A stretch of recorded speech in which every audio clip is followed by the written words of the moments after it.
O céu estava cinzento naquele dia, e não só do lado de fora. Dentro de mim, algo pesava, uma mistura de exaustão, expectativa e aquele velho e conhecido abandono que aprendi a chamar de família. Eu segurava a carta de aceite da universidade entre os dedos, as mãos trêmulas, o peito quente. Harvard. Eu havia passado. Com bolsa parcial, é verdade, mas ainda assim, era Harvard. Meus olhos escorriam lágrimas silenciosas. Não de tristeza, mas de uma alegria que lutava para existir. Eu queria contar. Queria correr até a cozinha, onde meus pais assistiam televisão como se nada no mundo os perturbasse, e gritar: consegui! Consegui! Mas eu sabia a resposta. Fui mesmo assim. Pai, mãe, murmurei, e os dois me encararam com desdém familiar. Passei em Harvard. Minha mãe soltou um suspiro debochado. Ótimo! Então já pode se virar. Inteligente como você é, vai dar um jeito. A gente não tem dinheiro para jogar fora. E nem para pagar faculdade de alguém que já se acha melhor do que os outros, completou meu pai, sem sequer tirar os olhos da tela. Meu estômago revirou. Aquela não era a primeira decepção, mas foi uma das piores. Porque pela primeira vez eu havia acreditado que podia ser diferente. Que talvez, só talvez, minha conquista tocasse algo neles. Que talvez um parabéns fosse possível. Mas não. Eles disseram que eu era inteligente demais. Que eu não precisava de ajuda. Que eu a me virasse. E foi o que eu fiz. Nos meses seguintes, vendi tudo o que pude. Roupas, cadernos, livros usados. Peguei 2 empregos. Um como auxiliar de limpeza numa escola pública durante o dia. Outro como recepcionista em um hotel barato à noite. Dormia em turnos curtos, com os pés doendo, mas sem jamais faltar a uma aula sequer. Eu sabia que meu caminho era diferente. Eu não teria privilégios. Eu teria luta. E venci. 4 anos depois, eu me formei com honras. Fui escolhida para um programa internacional de pesquisa. Trabalhei em 3 países, aprendi 4 idiomas, e aos 27 anos abri minha própria consultoria em Boston. Eu estava longe de ser rica, mas era respeitada. Era independente. E, acima de tudo, não devia nada a ninguém. Ou pelo menos achava que não devia. A primeira mensagem chegou em um domingo.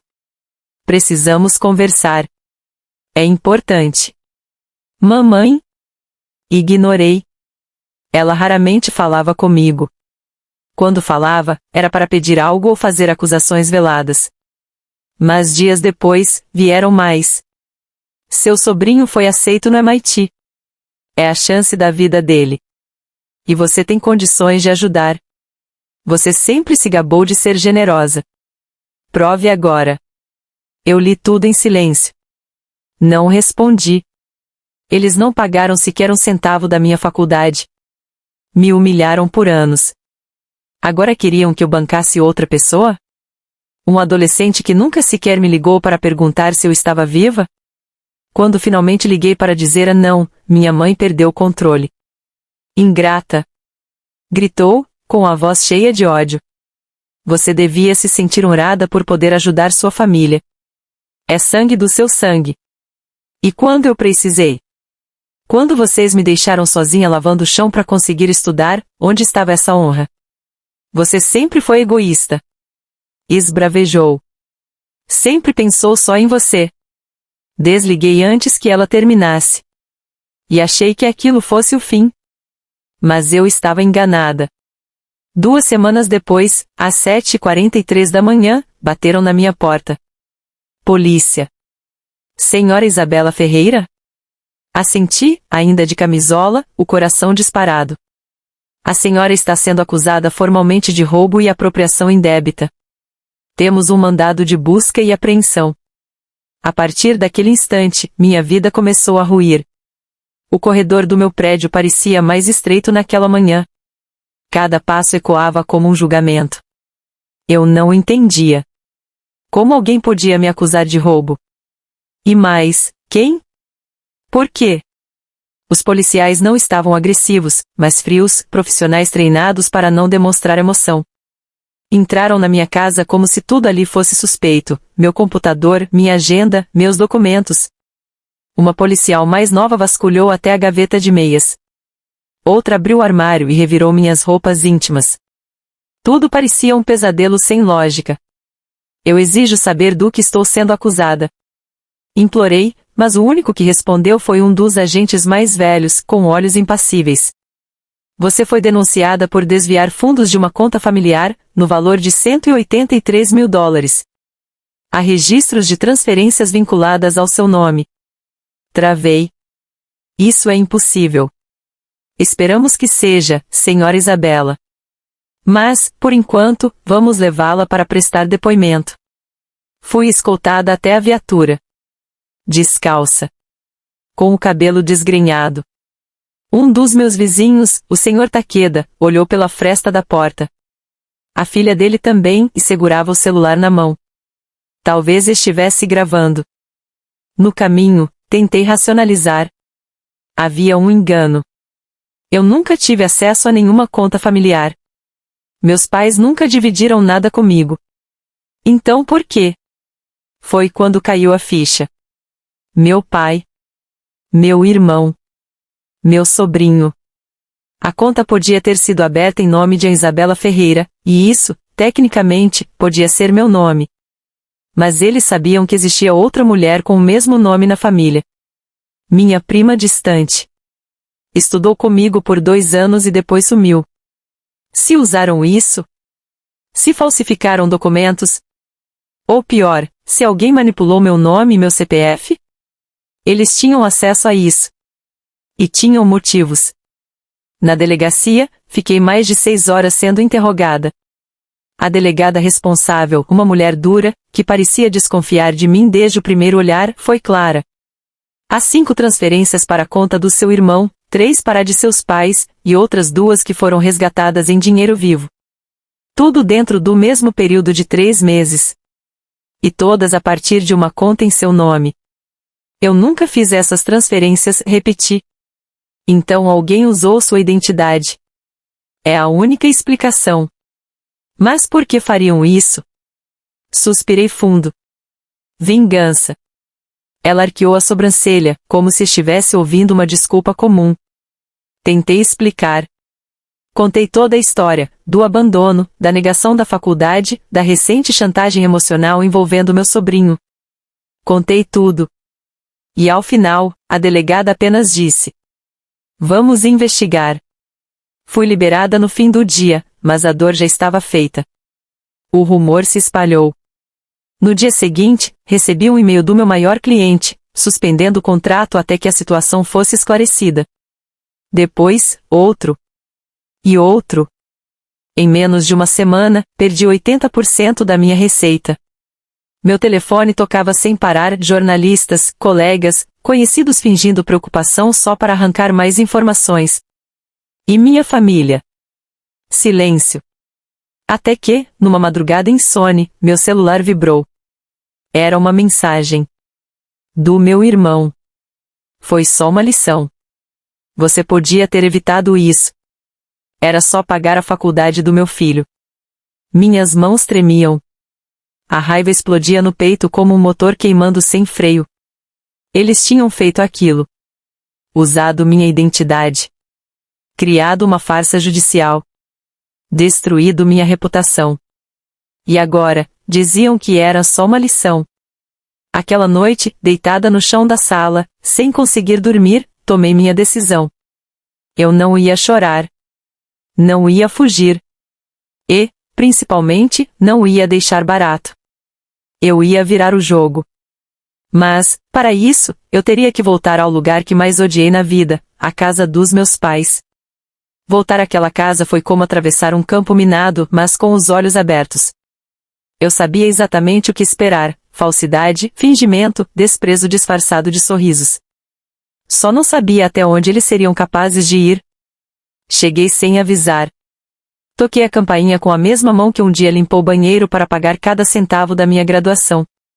Minha mãe abriu a porta como quem esperava um vizinho inconveniente. Quando me viu, os olhos se estreitaram. O que você quer? Conversar, respondi. Minha voz era firme. Nenhum vestígio de insegurança. Ela hesitou. Então, sem dizer mais nada, deu espaço. A sala continuava do mesmo jeito, móveis pesados, decoração antiquada, fotos da família perfeita espalhadas pelas paredes. Nenhuma foto minha. Nenhuma lembrança de que um dia eu existia ali. Meu pai apareceu no corredor com um copo de uísque às 11 da manhã. Olhou para mim com um misto de desprezo e impaciência. Se veio causar, volte por onde veio. Não vim causar. Vim dar uma chance de vocês confessarem antes que isso piore. Meu irmão, que estava sentado no sofá com o notebook no colo, levantou o olhar lentamente. Que piore? Ele riu, debochado. Você está sendo investigada por roubo. É você quem deveria implorar. Eu respirei fundo. Mantive o controle. Vocês falsificaram meus dados. Usaram minha identidade para abrir uma conta. Eu já falei com um perito em tecnologia forense. Estamos rastreando o IP das transações. IP? Meu pai zombou. Desde quando gente como você entende de tecnologia? Desde que eu fundei uma empresa de segurança digital, respondi, sem piscar. O silêncio caiu como um machado. Meu irmão foi o primeiro a desviar o olhar. A gente só queria que você ajudasse, murmurou, com um tom falso de arrependimento. O MIT é caro. E você vive dizendo que tem sucesso. Eu tenho o que conquistei. Cada centavo. Sem a ajuda de ninguém. E vocês usaram isso contra mim? Você nos virou as costas. Gritou minha mãe. Vive se achando superior, humilhando a gente com esse ar de santinha. Eu nunca humilhei ninguém. Mas vocês me deixaram lavar chão, com febre, para pagar livros. Vocês não me deram sequer uma chance. Meu pai bufou e virou as costas, como se estivesse cansado da conversa. Mas minha mãe deu um passo à frente. Vai denunciar a própria família? Eu vou provar quem realmente roubou. E quando isso acontecer, não serei eu quem arruinará a imagem de vocês. Vocês farão isso sozinhos. Saí sem esperar resposta. Eles não confessariam. Mas agora eu tinha algo mais valioso do que um depoimento, motivação. E conhecimento. Sabia onde procurar, como investigar, e mais importante, sabia que eles subestimavam minha inteligência, como sempre fizeram. Passei os dias seguintes mergulhada em arquivos, registros bancários, e contatos que guardei ao longo dos anos. Liguei para uma antiga colega de Harvard, hoje chefe de análise criminal digital em Nova York. Contei tudo. Ela não apenas acreditou em mim, como ofereceu ajuda técnica gratuita. Havia formas de rastrear a origem de cada operação, mesmo com dados forjados. Seria demorado, mas possível. Começamos com os extratos. Descobrimos que a conta aberta em meu nome usava um IP doméstico fixo, o mesmo vinculado à rede da casa dos meus pais. Localização? A cidade onde moravam. Dia da abertura? Exatamente 3 dias após a discussão sobre a recusa do MIT. As peças começaram a se encaixar. Mas ainda não bastava. Para provar a falsidade ideológica, eu precisava de documentos físicos. Assinaturas. Provas materiais. Foi aí que decidi ir além. Contratei uma detetive particular. Cecília. 42 anos. Especialista em infiltração corporativa e investigação familiar. Ela topou na hora. Em uma semana, consegui uma cópia escaneada do contrato de abertura da conta bancária forjada com a minha assinatura, falsificada. A caligrafia era boa, mas os traços estavam levemente mais curvos que o natural. Um perito poderia atestar a fraude. E eu já sabia quem seria, o mesmo especialista que ajudava o FBI em casos semelhantes. O quebra-cabeça estava quase completo. Mas eu ainda precisava da última peça. E ela viria do lugar mais inesperado, o próprio sobrinho. Meu sobrinho se chamava Enzo. Tinha 18 anos, recém-aceito no MIT. Um garoto mimado desde o berço, criado para acreditar que o mundo girava ao redor da sua vontade. Ele mal lembrava do meu nome quando criança. Hoje, só me chamava de Antia Rica.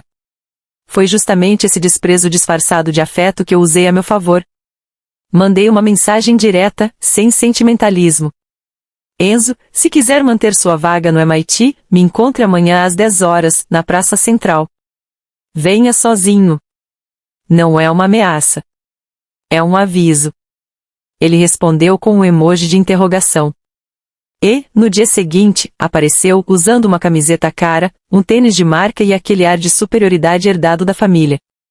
O que é isso, tia? Veio me chantagear? Zombou, assim que sentou no banco de madeira à minha frente. Não. Vim te dar a chance de não afundar com o resto. Ele riu. Gargalhou, na verdade. Sério? Vai fazer discurso agora?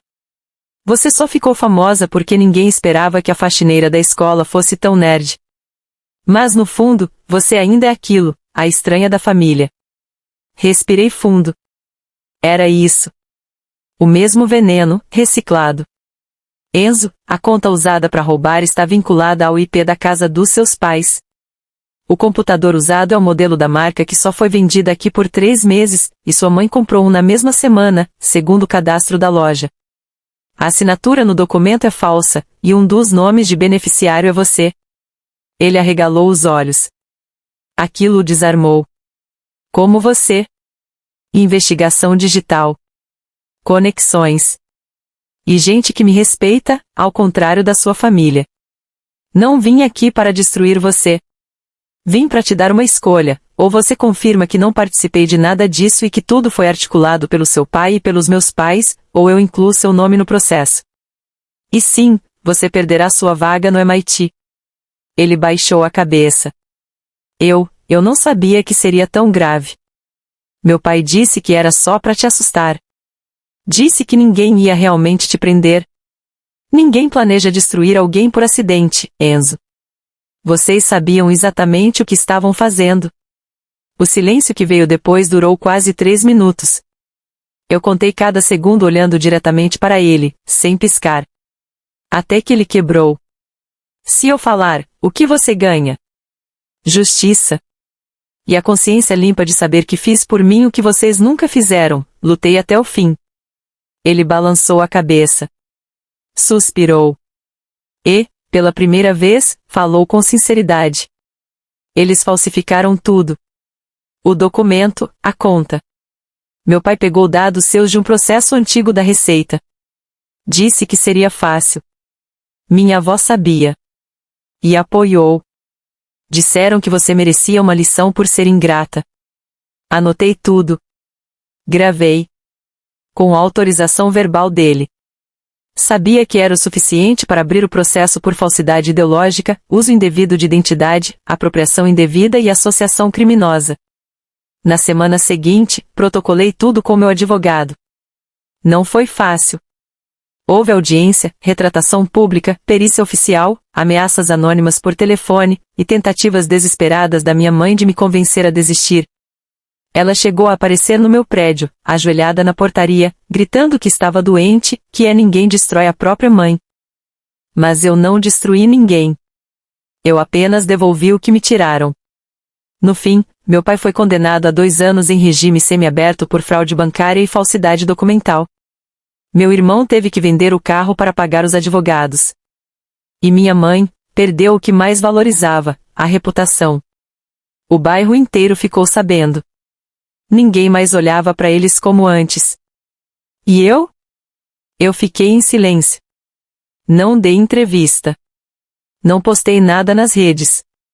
Apenas segui trabalhando, reconstruindo o que destruíram, degrau por degrau. Até que um convite inesperado chegou.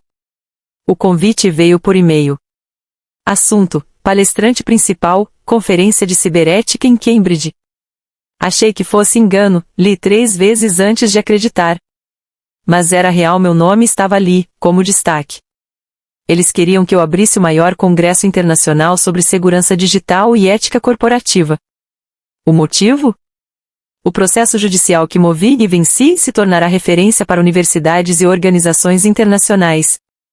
Pela forma como coletei provas, pela coragem de enfrentar familiares com influência na cidade, e pelo cuidado ético com que tratei a exposição do caso. Não fiz escândalo. Não cravei ódio nas manchetes. Eu construí justiça com método. Aceitei o convite. Mas antes de subir naquele palco, precisei fazer algo maior, reorganizar minha vida. Perdi contratos? Sim. Mas ganhei outros. Escritórios que valorizavam integridade começaram a me procurar. 3 empresas da Califórnia me contrataram para consultoria permanente. Um fundo internacional me procurou para cofundar uma startup de cibersegurança voltada para mulheres vítimas de vazamentos e exposição de dados. E foi com esse fundo que abri minha nova sede em uma construção modesta, mas moderna, com 2 salas de treinamento, auditório próprio, e uma sala envidraçada onde eu planejava cada passo do meu novo império. De onde veio o dinheiro? Parte dos novos contratos. Parte de uma linha de crédito que só consegui por causa da reputação que construí pós-processo. E parte da indenização que ganhei no tribunal. Demorou. Meses de negociações, reuniões, noites em claro organizando planilhas, rascunhando apresentações, caçando investidores. Nada caiu no meu colo. Cada centavo veio de esforço e decisão estratégica. E agora, eu era CEO de uma empresa real, forte, respeitada. No dia da conferência, vesti meu melhor blazer azul escuro, com corte preciso, prendi o cabelo em um coque firme, e subi ao palco com o mesmo frio no estômago que senti quando recebi a carta de Harvard anos atrás. A sala estava lotada. Mais de 600 pessoas. Líderes da área, jovens estudantes, juristas, jornalistas. Peguei o microfone, respirei, e comecei. Me disseram que eu era inteligente demais para precisar de ajuda. E por isso, não pagaram minha faculdade. Eu limpei banheiros para pagar livros. Fui humilhada por quem deveria me proteger. Anos depois, tentaram me destruir, só porque eu disse o não. Parei. O silêncio era absoluto. Todos me ouviam com olhos fixos, sem piscar. Mas descobri que o que destrói uma mulher nunca é a negação. É o silêncio. É aceitar. Eu decidi não aceitar. Eu lutei. Estudei o sistema, usei o que sabia, reuni provas, enfrentei quem me odiava desde o berço. E estou aqui hoje para dizer, você não precisa perdoar o imperdoável para vencer. Você só precisa resistir com inteligência. Aplausos. Primeiro tímidos. Depois, ensurdecedores. Levantei os olhos, firme. Eu havia chegado. E sabia exatamente como. No mês seguinte, recebi um e-mail inesperado. Era da minha mãe. Estamos sendo despejados. O juiz bloqueou nossa conta. O Enzo foi embora. O seu pai não fala comigo. Por favor, se ainda tiver coração, nos ajude. Li, relembrei cada lágrima. Cada noite sem comida, sem apoio, sem amor. E apaguei a mensagem. Porque ter coração não significa voltar para quem te apunhalou. Significa proteger a si mesma. Naquela noite, sentei na minha varanda, com uma xícara de chá quente, olhando a cidade. Ao meu lado, uma planta que havia cultivado desde a época da faculdade. Estava forte, viçosa, cheia de folhas novas. Assim como eu. Minha história não era sobre vingança. Era sobre renascimento. E desta vez, ninguém ia me apagar. Aqui termina mais uma bela história no canal. Até o próximo vídeo.